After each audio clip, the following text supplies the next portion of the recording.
Welcome to Meathead Test Kitchen, where food and fitness come to hang out. Nutrition, training, and life. It's all fair game on Meathead Test Kitchen. Welcome to Meathead Test Kitchen, a podcast by the accessories and for the accessories. I'm Sausha. I am Sadie. And we're just going to keep loading up on the undertrained muscle train and talk about triceps this week. I like these little mini kinesiology and anatomy lessons that we've been doing via podcast the last couple of weeks. And we've been busting them out like in series for the last, couple months. Last month we did the versus thing. This month we're doing this.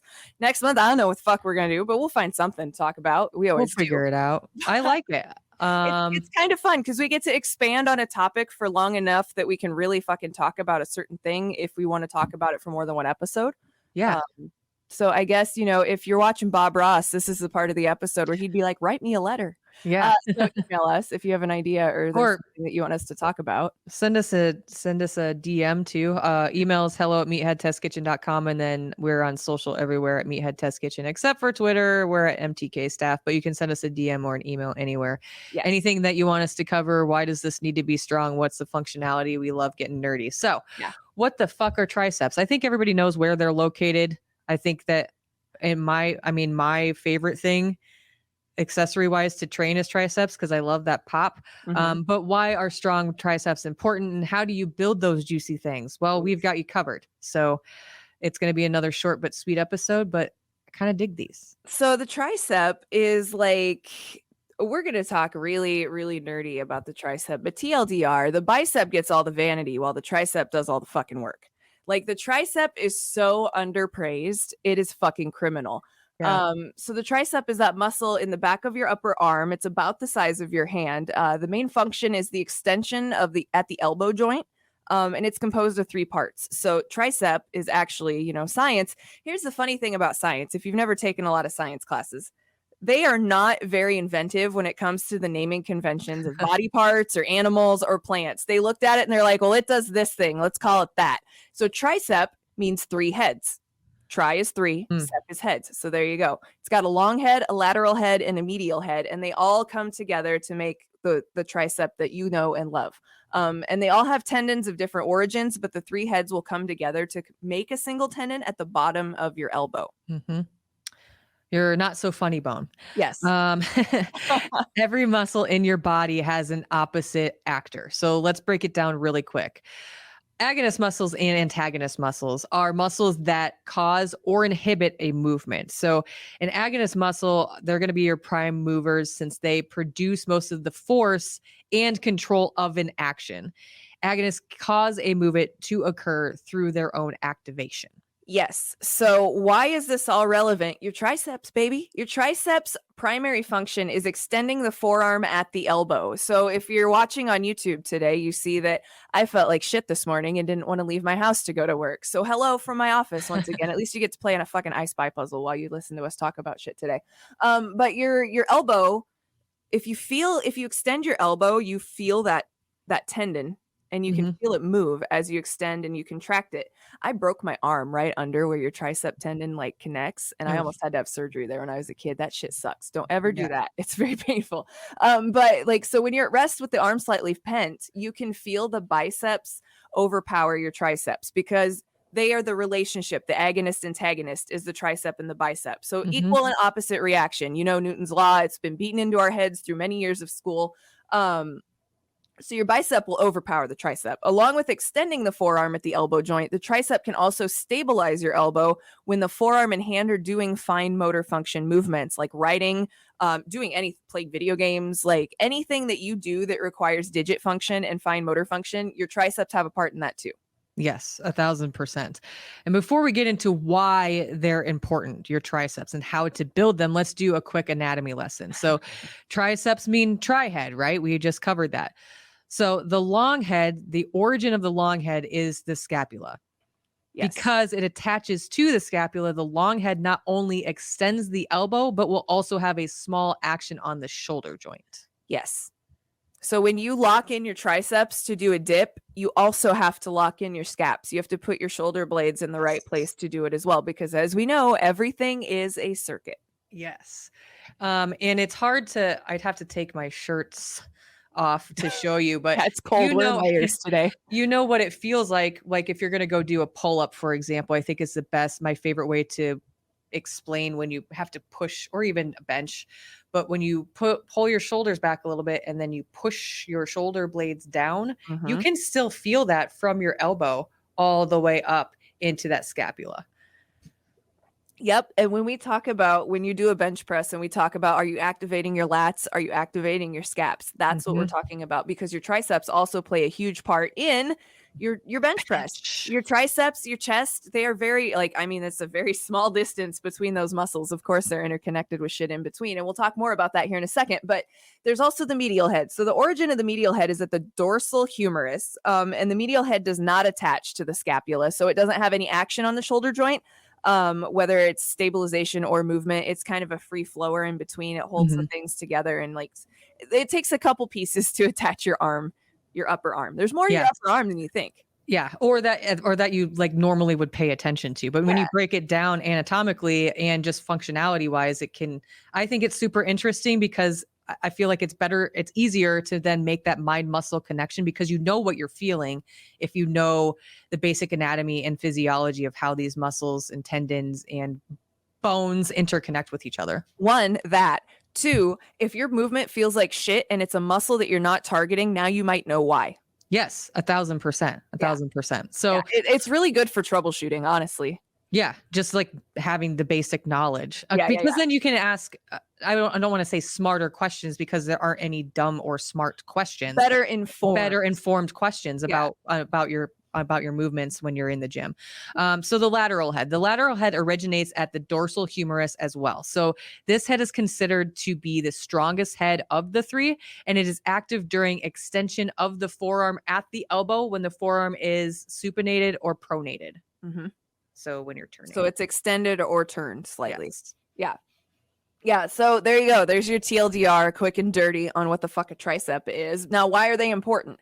Do you like push-pull day? If you do, you should be thanking your triceps, because you need them. Did you know that the bicep might be stronger, but the tricep is the bigger muscle? I may have mentioned that, but I'm going to mention it again, because your tricep is so fucking important. People sleep on the tricep. They're essential for building upper body strength and for helping with movement in your shoulders and your elbows.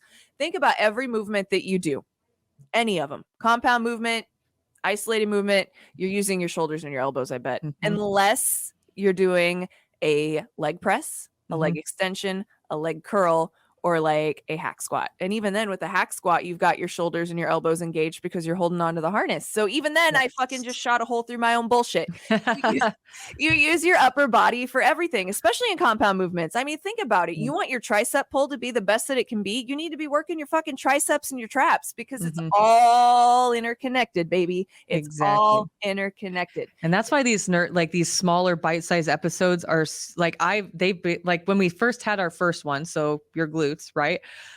Then it was okay, but there's all these other accessory movements that I know that people work their triceps. I understand that. And in a lot of people's programming, it's there, but understanding why and the functionality of it and how it all interconnects, like I said a little bit ago, is really important, because then you'll know why it's important to have strong. Why, first of all, why your accessories are fucking important. But second of all, what the functionality and how they all, work together. I think a lot of people, especially when it comes to triceps, it's not that you don't know or that you don't remember, but don't realize how interactive or important your triceps are in doing a bench press. Yeah, they're integral. They're so important in everything. Yes. I mean, if you're doing an overhead press, you want to make sure that those triceps and those biceps are as sturdy as they can be, because you're hucking that barbell above your head. You don't want to drop that shit on your nugget. It hurts. Yeah, no, not fun. not fun.com. No, you don't want to do that. It sucks. But yeah, so increasing your tricep strength will also bring stability into your shoulders and arms. Do your dips is what I'm saying here. It improves your flexibility and it increases the range of motion. All of those are good things, especially if you are interested in CrossFit, Olympic lifting, powerlifting, or bodybuilding. Anything, really. Anything, really. I didn't want to broad brush, but yes, anything, pretty much. So the triceps are essential for building upper body strength and helping with movement in your shoulders and your elbows. Again, part of every movement you're going to be doing in any of the various different things you could be doing in the gym. Increasing tricep strength brings stability to your shoulders and your arms, improves flexibility and that range of motion again. I think I just copied that and pasted it twice. Awesome. Fuck my life. Okay. I was like, did I do that? Tangent number 1. If you were feeling, we did a whole entire episode on burnout. It was, I think, the first mental health check. Yes. So when you feel like things are overwhelming to the point that you literally take something and in your show notes read the exact same thing, realize it halfway through and continue reading it anyway. That's how important it is. That's why I put it in there twice. It's really that important. It is. It's really important. It really is important. I'm going to give you that. Take a fucking day off if you need to take off. I'm going to be completely fucking honest with you. There was an episode we did a couple weeks ago where you and it might have been the ass episode, actually, if we were talking about it. I did an entire section that was just a fucking reiterated in my voice version of section 1 that you wrote. And I was just like, I realized that halfway through. Episode. Yeah, it was a PTSD episode. I was just like, I said the same fucking thing Sausha said. Shit. And I realized it, deleted it out. I was like, all right, we're going to freeball this part. Let's go. Full disclosure, like good. I put these in here and then like went back and found something else. And I was like, oh, that's really good. And then just, awesome. There's the reason we tag show notes at the bottom of the page, because sometimes we literally just copy paste entire chunks because there's no better way for us to fucking explain it. Now we tangent on it, we riff on it, we add our own take to it, but in the show notes, sometimes that is the most essential, like basic fucking way to put it. And I'm like, I can't do better than that. Right. Well, welcome behind the curtain where people don't show you that they fuck up, but we don't care. Well, and okay, just to like add to that, I typically I'll find an article, think it's really good, and then take bits and pieces of that, put it in my own words. Today, I did not do that. And that is very evident based on what just fucking happened. God, spaghetti monster. Okay, anyway. So yes, your triceps are essential to upper bodybuilding strength. However, this is also important because it prevents injury and makes it easier for you to use your upper body in daily activities, like Sadie said a little bit ago, such as pushing heavy loads or upper body sports like swimming, rowing, boxing. Obviously, all of those activities that we just mentioned involve a lot of upper body strength. So strong biceps are cool too, but strong triceps are also useful in weightlifting circuits such as bench press or overhead press, like we just talked about. Yeah, push press, you're using your entire body from your feet to your ass to your shoulders to your hands to everything in between. And so like one thing I noticed when you go to rehab after you have surgery, or if you have to go to PT because you were injured, you have a lot of time to sit around and just fucking stare at the wall. And I'm an introvert. I love people watching. People watching is one of my favorite things. That's why I love Vegas. Vegas is my favorite city because the people watching is fucking off the wall. But I did a lot of people watching while I was at PT, and I saw a lot of people that were rehabbing shoulder injuries, and guess what? They worked the most. Triceps. It's the triceps. So like developing upper body strength is super important as you age. Again, I saw a lot of older people in PT as well. And these are the same struggles that they were going through. It was like this is your life, Marty McFly. Holy shit. And it's like, okay, you scared me. I get it. I'll do the thing. Right. But it's a good idea to keep your body strong as you age, especially if you're a femme. If you have X chromosomes only, like it is super important to be doing strength training as you age. There are many, many studies. It's not our opinion. Science backs it that your bone density goes away as you get older. Weightlifting combats that. So that's why strength training is so fucking important. We've talked to Dr. Stacy Sims about it. She is literally the authority on female training in the world. Again, not our opinion, actual fucking science. Yeah. So building muscle strength to support your bone health as you age. It's good for your joints. It's good for your muscles. It keeps your muscles pliable. It keeps you young. Not an opinion. Like you could take somebody that is 75 years old that actively works out every day and somebody that's 75 years old that smokes cigarettes and is sedentary, and they will look completely different. That person on the first person is going to look much younger because your body takes care of you if you take care of your body. And it can also help manage your arthritis pain. It can reduce swelling. It can reduce your pain. It can reduce your bone loss while again strengthening and lubricating your joints. Joint health and bone health are two of the most important things that you can fucking worry about in your 20s, 30s, and 40s as you worry about getting old until you actually get old. Like, because we're in our 30s and we're like, God, we're old. Dude, we aren't even fucking close yet. But like, some days you feel like it, and that's why you move your body so that you don't feel old. Tangent number 2 coming up. Go. But legitimately, you said something that I think is super important, and to drive home again. If you take care of your body, it's going to take care of you. Yes. I think that it's maybe that may be something that more societally we should be focusing on versus I don't give a shit what anybody is doing. If you go for a walk every day and that's your fucking thing, healthy looks different. Yeah. But like thinking about it in those terms and having that conversation more than anything else, like I said, I don't give a shit what anybody's doing.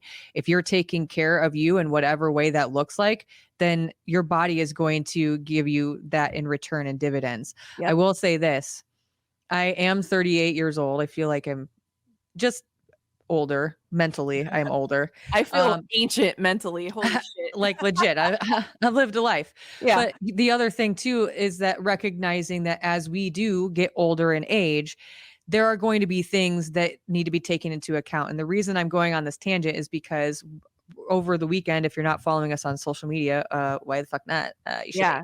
So we're not going to shame you into that, but we kind of are. If you missed it at the top, we're at Meathead Test Kitchen everywhere except for Twitter. We're at MTK Staff. But we have a new tradition where every year, I think for the foreseeable future, we'll be doing asking us. We're going market to market. And market to market, if you're not familiar and you're not from Nebraska, is a team relay race from Exarban, which is Nebraska backwards, which is in Omaha, to Lincoln, downtown Lincoln. It's 78 total miles. You can have a team from 6 people to 8 people. This year we had 8. The reason I'm tangenting off on this is because over the weekend, I ended up running 10 total miles for our team. And if you don't take care of yourself and don't do the things that you should, like, you got to stretch before, you need to stretch after, you need to keep in account your nutrition, especially when it's long distances. And I've been doing okay with my training, but I'm super fucking busy, which is why I typed or copy pasted, whatever, 3 things in a row.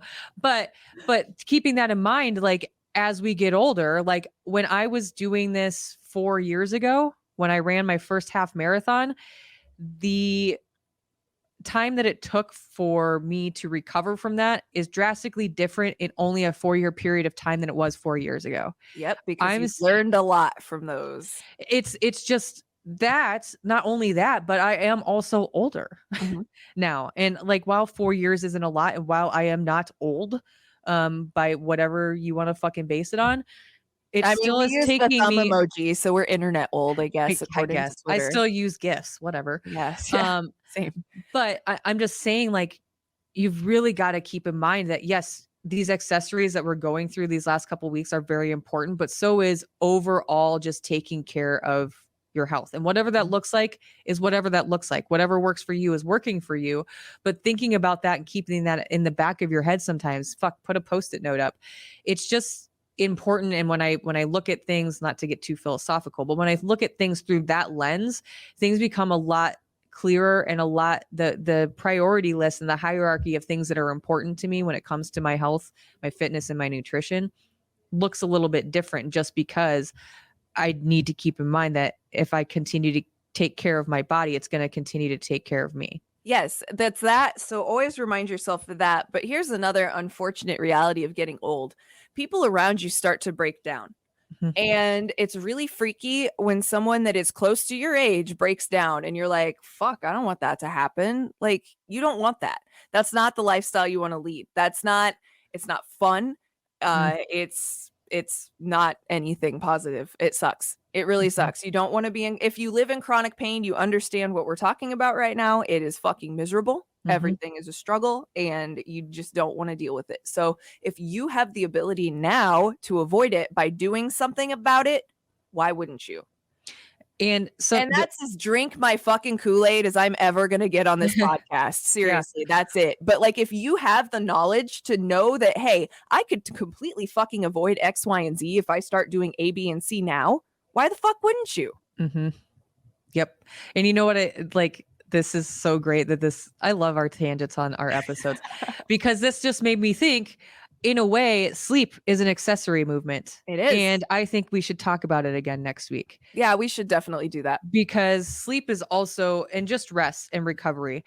And like, if you're following me on my personal accounts, I talk about taking extra rest days a lot, to the point that it's probably the last 3 reels that I posted. But it's important not to beat yourself up. Yes, do your accessory work, understand why it's important, move your body, understanding why it's important, but also don't fucking beat yourself up when you're sore. If your knees are fucking sore because you ran 10 miles the day before and you need to take 4 fucking days off and just do yoga, do it. Good job. You ran 10 fucking miles. You know how many people can't do that? Because if you don't listen to your body and you're like, no, I got to push through this anyway, chances are it's going to be real easy to hop on the fucking excuse train and not do things for longer because you pushed yourself too hard. But 2, you could fucking injure yourself and not be able to do anything at all. Yeah. And especially if you're a runner, like, leg injuries take a long fucking time to heal. Mm-hmm. Be it a hip injury, a hamstring pull, a tear, an ACL, an MCL, an LCL, it doesn't matter. Like, they all take a really fucking long time. I am 4 months post-op and I can barely just now lock my knee out to full hyperextension the way that it was before surgery. Yep. That seems like a fucking minuscule nothing, and it is, and it's taken me 4 months. Like, give yourself time to heal. Yep. Like, give yourself grace. Also that, like, I was talking to, so we have in the Discord server that I'm in, we have a fitness and health chat, and there's another trainer in there, and we were talking about how I was frustrated the other day because, you know, I want to be able to go do all the shit and I can't even do a full air squat yet. And he's like, dude, it took me, I think, 6 months before I could even walk normally after I tore a hamstring. Like, give yourself time. And I was like, thank you. I needed to hear that. Like, yeah. Sometimes you just need that reminder, like, hey, fucking give yourself a minute. Like, this is us literally poking you right now. Give yourself a fucking minute if you need it. Like, if you're doing cool athletic things, sometimes part of that process is giving yourself time to recover. Do you think that the runners at the Olympics go out there and sprint their fucking asses off and run the fastest fucking times in the world? Do you think they're immediately doing the same shit again tomorrow? No. They're fucking taking rest days. They're probably not running for 3, 4, 5, 6 days because they exerted so much energy. Last thing on this tangent, and we'll get to how you make your triceps strong. Yes. But I was talking to one of my teammates and I was like, you know, I know for a fact, because I also have a half marathon coming up next weekend. Like, I needed to take it easy for a couple days, but then I was like, I'm not going to do what I did in years past and just like not train for 4 months because I don't want to do that. I want to be faster and blah, blah, blah, blah, blah. He goes, it's totally fine to take a couple weeks off though. And I was like, yeah, I know. But so today I didn't run until today. We ran last Saturday. Full disclosure, it is a Thursday that we were recording this. So I did take 4 days off. But it felt time off, Chris. She took time off. It felt good this morning when I did finally go out and run. Good. It felt good. And like, I wasn't pushing myself. I was just going with the flow and my time was better than it would have been 2 days ago. Too. Exactly. It didn't feel like a punishment. Yeah. On Tuesday, if you had gone and done it, you would have texted me immediately after me like, that fucking sucks. Why did I do that? Yes. Yep. Give yourself the fucking time. And again, this is shit we actually do too. We drink our own fucking Kool-Aid. If we're saying, hey, maybe you should do this, it's because we've been like, shit, maybe we should do this. Yes. Like, more often than not, when I listen to myself instead of beating myself up, I don't regret it. Like, yes, you're gonna, you know, we've said it before on this podcast, but like, you will never regret a workout that you do, and you'll always regret the ones you didn't, unless your body is telling you no.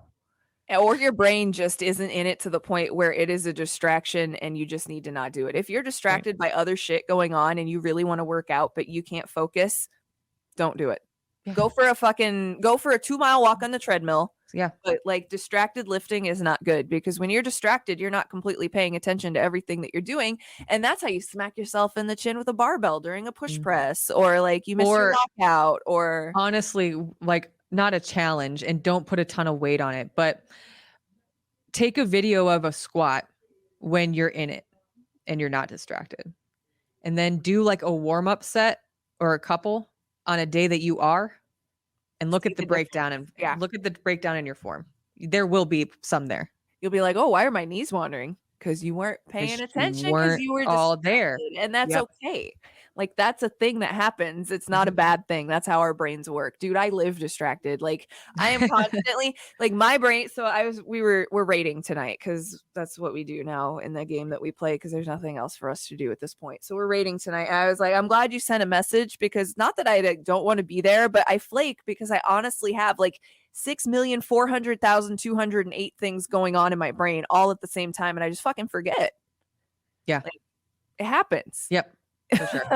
TLDR, it's okay to take a fucking break. Now let's Yeah. keep talking about triceps. So how do you make yours strong? And we're back. There are many ways to grow your triceps. Some are better than others, but that's up to you to decide. Obviously, like anything else, I feel like we've said that each week we've done one of these accessory episodes. So here are a few of our favorites. I love tricep kickbacks. They probably are my favorite movement when I'm doing, or extensions, but we'll get to that in one moment.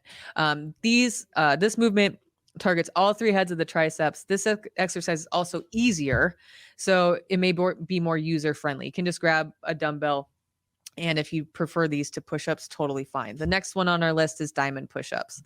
I fucking don't like these, but again, I'm not a big fan. That's why, and it's not because they're not functional. It's because I don't like to do them, but they're great. And only if you're seasoned and really good at push-ups. And I shouldn't say really good at push-ups.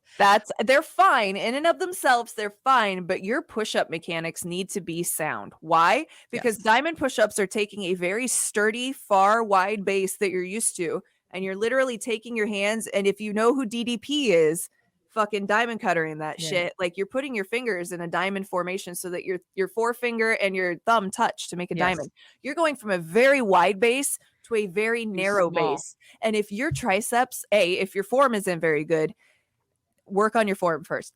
B, if your triceps aren't strong enough, that's a really good way to hurt yourself. Your triceps are not a very big muscle group. You don't need to use a shit ton of weight to train them unless your triceps are super fucking strong already. And also, again, like anything else, there are scaling options always. So if you aren't comfortable or don't have great form on the floor, you could do diamond push-ups on a wall. Yep. You could do diamond push-ups elevated to a box or to a bench. And that's, by the way, the better, probably more proper way to scale things instead of from your knees, because typically from your knees, you're not getting the same functionality as you would, and you're not training the core as you would if you're just doing it from a wall and gradually making your way down to the floor. Yeah, you can do them from your knees if you know how to activate your core during a push-up. But that's why, like, I sometimes will do them from my knees. I don't lately because my knee doesn't like it. My kneecap's still pissy about that shit. So I just do full-on push-ups, and they look terrible because I haven't done them in a really long time. So I have like earthquake push-ups. But like, yeah, push-ups are great. Again, it's one of those things though, if you're gonna like, first couple things that you're gonna like beat into your brain if you're gonna do stuff in the gym, push-ups, they're a good one because it'll teach you how to do a chest press. It's going to help you in your burpee. It's going to help you in any other push-up variation that you might learn in the future. If there is like a one thing, three things I want you to learn if you're first stepping into a gym ever: learn how to air squat, learn how to do a proper lunge, and learn how to do a proper push-up. If you get those three things, the world is your motherfucking oyster, my friend. Have the mallet. Like, but yeah, they're great. Again, we're not shitting on diamond push-ups. Don't construe that as us shitting on diamond push-ups. We're just saying, if you don't know how to do them properly, please don't do them yet. Yeah, and just do it from a wall. You'll get the tricep action in there. So tricep extensions also. Love tricep extensions. This movement emphasizes the long head of the tricep muscle. So extensions, those can look like a couple of different ways. You've got overhead, put a dumbbell between. You could also do those on a cable machine. So there are different variations, but pick whichever one you like best and go with it. Yeah. So if we're going to talk about the cable machine, this is probably one of my favorite, the tricep push down, because nothing I love more than being a gym bro douche and standing in front of that mirror and looking over to the side and seeing that big fat fucking tricep pop under a tattoo, because it's really hard to get muscle definition when you have a lot of tattoos. Yeah. It's hard to see. You have to be really jacked for people to be able to see the like different variations and shit in your muscles. But love tricep pushdowns. It emphasizes the lateral head of your triceps, which is the vanity one. Honestly, it's the Yeah. good one. Overhead tricep extension comes in at about 76% of muscle activation. I pulled this from an article. We have it tagged at the bottom. But it's such a great movement. I love it for a couple reasons. You can use it for you can use just about fucking anything to do an overhead tricep extension. You can use a dumbbell, you can use a plate, you can use a kettlebell, you can use a jug of water. Like, it doesn't matter what you have. Work with what you've got and use it. Honorable mention to skull crushers, which are kind of a variation of the overhead tricep extension. You're just laying on a bench and then basically doing an overhead tricep extension. And if you drop the dumbbell on your face, it will smash you. And that's why we call them skull crushers. Yes. And then dips, like not the chipped kind, but like the kind that you do with your arms. Any variety, bench, machine, we don't care, as long as you keep good form so your arms and your shoulders don't hate you. This is another one. We fucking love dips, but dips are so easy to do wrong and hurt your shoulders. Your weight should not be on your shoulders. You shouldn't be feeling that tension in your rotator cuffs. When you're doing a dip, you need to have your shoulders back. Again, bringing it back. We're bringing it back from the beginning of the episode. Lock your scaps in, put your fucking shoulders back, get everything in place, get your core steady. Make sure that you feel those triceps on the bench, locked and loaded, and then do your dip. Better yet, get a dip machine and pull somebody that works at the gym over and be like, hey, can you show me how to use this? Yes. You can also, if you have like a pull-up station, like if you've got stuff at your house, you can put bands on the pegs or on the actual handles themselves to make your own assisted. I think the main thing too, if you're going to do them from a bench, I don't really like when people do them from a bench, because again, if you don't have great form and aren't sure, that's, I think, an even bigger propensity from bench to put that burden on your shoulders. Yeah. If that's your only option, start with your knees bent at 90. And then as you get more comfortable and are feeling more strong and are comfortable in your form, start moving those legs out a little bit more and more until they're straight. If you've got stairs, you can use your stairs to do dips at first too, because your dip's not going to be very deep at the beginning. No. You only really want to isolate. It's quasi isometric when you first learn how to do dips. Like, it is a very, very small range of motion, because again, your tricep is a very small muscle group. It can move some weight when it's like used to it, but like straight out the gate, it's not used to that. So use your feet, make sure that you're supporting yourself. And yeah, you can totally use stairs. If you don't want to use a bench, if you don't have a bench, that's okay. Stairs work great. Anything, honestly, that is a solid flat surface that is anchored to the ground that won't move if you push your weight around on it is perfect for a dip. Yeah. Work with what you got. Great. We don't give a shit. Work with what you got. So yeah, be fucking nice. We hope that you're enjoying this. I mean, I know we tangented a little bit this episode, but that's why they show up. They like but we're gonna keep these going through the rest of October. Obviously mental health check will be at the end. And usually spooky. It's on Halloween this year. Ooh. No. Are we gonna dress up? There's know. A banana costume at Target I've been eyeing. I will not reveal what I am doing. I will make people guess what I am. It was either that or be Bob Ross, but Beavis dressed as Bob Ross. That was a lot of work and requires a fake afro. Yeah. So you can get there you that go. on You Amazon. can steal my idea. You can be Beavis as Bob Ross. Just give me credit. Take pictures. I want to see it in the wild, please. Yes. And while you're at it, make sure that you're complimenting someone this week. Yes. Yes. Your outfit looks great, by the way. Yeah. Thanks. My favorite hoodie. Mine too. Because it's fucking cold.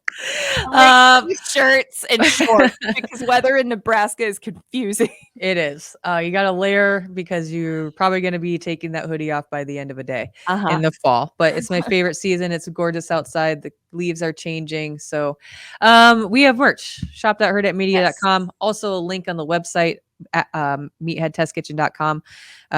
We have programming. Momentum is on the way. Already have the templated pages. I just have some typing to do. So that should be out in the next couple weeks. Make it look pretty for you. And then we're good to go. So yes. It's coming. It's coming in the cookbook. Like, I started taking pictures. So yeah. Everything's pretty much typed out for that. We just got to get some pictures. The face that I made after I said I started taking pictures. If you're out on the YouTube, I'm like, well, I started taking pictures. No, they look great. There's like 4. Oh, I didn't do it. Our friend Travis did it, but they look fucking great. Yeah, I was like, look at this fucking donut. Look how good this donut looks. Doesn't this look great? Not to toot my own horn, but look at this thing I did. Anyway, we love you. Buy some programming, buy some merch. It pays our bills. You're fucking awesome. Meathead Test Kitchen out. Join Sadie and Sausha every Monday, helping to make your fitness and nutrition journey suck less. MTK.